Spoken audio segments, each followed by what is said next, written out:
雨水顺着黑布的边缘滴下。深秋的这场大雨渐渐大了起来。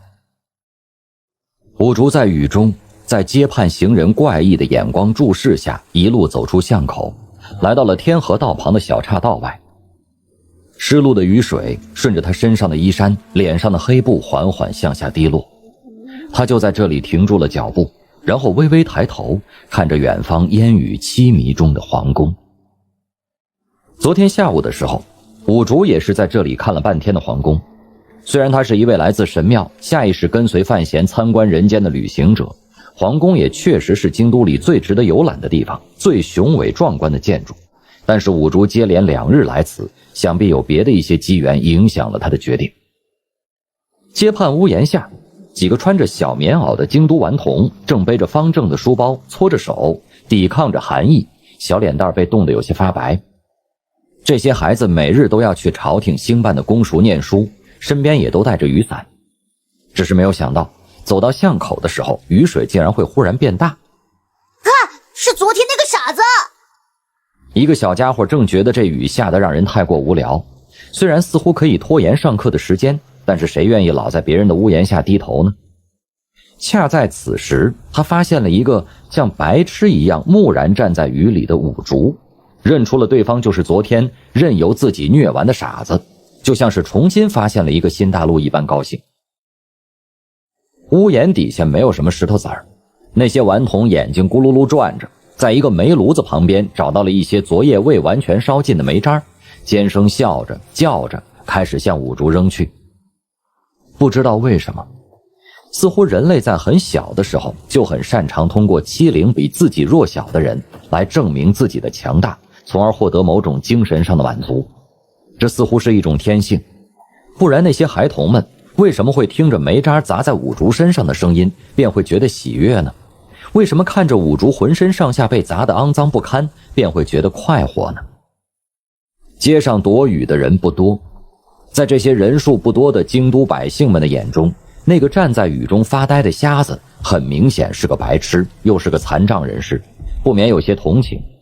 但同情之余，看着那个瞎子身上的污迹，又有些下意识的厌恶。所以除了一个大婶模样的女人狠狠地骂了那几个小崽子一句之外，别的人没有什么动作，只是漠然地看着那些不以为然孩童用自己的方式发泄着生命皆有的暴力欲望。啪的一声，一坨沾了水的煤块狠狠地砸到了五竹纹丝不动没有一丝表情的脸上，发出了清脆的声音，就像是扇了他一个耳光。那块煤渣将五竹脸上的黑布打得略微偏了一点，五竹苍白的脸也偏了一点，似乎不是很明白发生了什么事情。然后他将自己脸上的黑布拉正，缓缓转过身，看着屋檐下那些手上并不干净的小孩子们。孩童们并不害怕，因为昨天砸了一个下午了，这个瞎子白痴也没有丝毫反抗的迹象。相反，他们看着五竹今天有了反应，反而觉得更加兴奋，砸向街中雨中的煤渣顿时密集了起来。啪啪啪啪，终于有人找到了石头，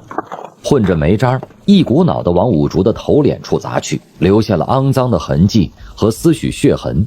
被雨水一冲，便在五竹苍白的脸上流淌，就像是旱季之后的洪水，携带着千万年的垃圾，在大地沧桑的脸上冲刷出令人心悸的痕迹。五竹依然没有躲避，原来五竹也会受伤。他隔着那层黑布，怔怔地看着那些不停奸笑着挥动着小手的孩童，不明白为什么他们要攻击自己，更不明白为什么这些孩童天真的脸上竟然会笑得如此狰狞。他更不明白为什么那一块一块的石头，不论是尖的还是圆的石头，砸在自己的头上脸上，自己的心却感觉到有些怪异。那是怎样的一种情绪呢？伤心、失望、愤怒、不甘，亦或只是情绪2字而已。五竹望着那些孩童，任由他们砸着，一片混沌的脑海里却突然间像是多了一点什么东西。雨忽然变得极大，深秋的京都天空就像是被谁戳了一个大洞，无数的江河湖海从那个深不可测的大洞里泼然而下，化作漫天骤雨狂雨，散落在街巷民宅之上。五竹的脑海里也像是忽然开了一个大洞，轻漫的天光射了下来，让他浑身上下都笼罩在一种怪异的情绪之中。有情绪，这证明了什么呢？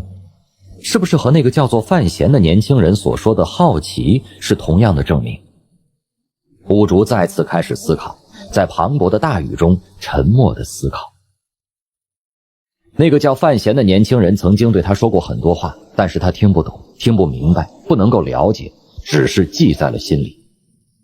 那个叫做范闲的年轻人去做什么去了呢？好像是去那个皇宫了，好像是为了报仇。为什么报仇？为谁报仇？好像是有人死了，所以那个叫做范闲的人不甘心，不愉快。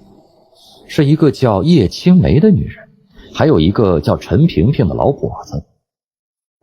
这两个陌生的名字好像随着这漫天的雨水和那个大洞里透下来的清光，在五竹的脑中变得渐渐清晰，渐渐熟悉。然而令他有些头痛的是，他依然记不起来对方究竟是谁，自己难道不是一世都在神庙里吗？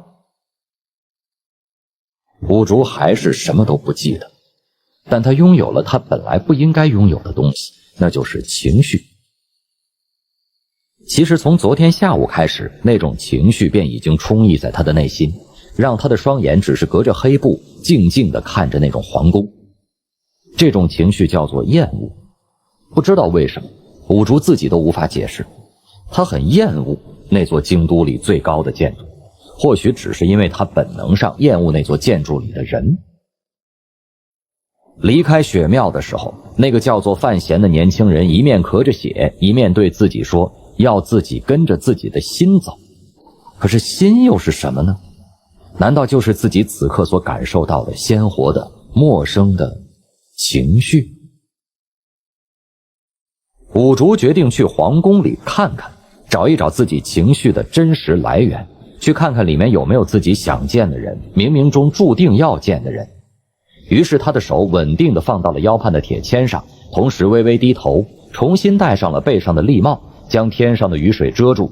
将遮住自己双眼的黑布遮住。然而那些孩童们还在快活地扔着石头与煤渣。五竹沉默片刻以后，放开了手中的铁签，蹲下身来，手掌在地上流淌的污水中划拉着，抓起一大把并不坚硬的煤渣。不能伤害人类，除非是为了人类的整体利益。然而五竹和神庙里那位老人最大的区别便在于，他不明白整体利益这个东西究竟是什么狗屎，跟自己又有什么关系。那些年轻的人类或许只是在游戏，五竹是这样认为，也是这样反应的。至少对于这些欺凌自己的年轻人类，他的心中没有厌恶的情绪，也没有愤怒的情绪。既然是游戏，我陪他们玩一次游戏，或许他们便会不再这么缠着我了。五竹直接将手中那捧混着雨水的煤渣向着街畔屋檐下的孩子们扔了过去。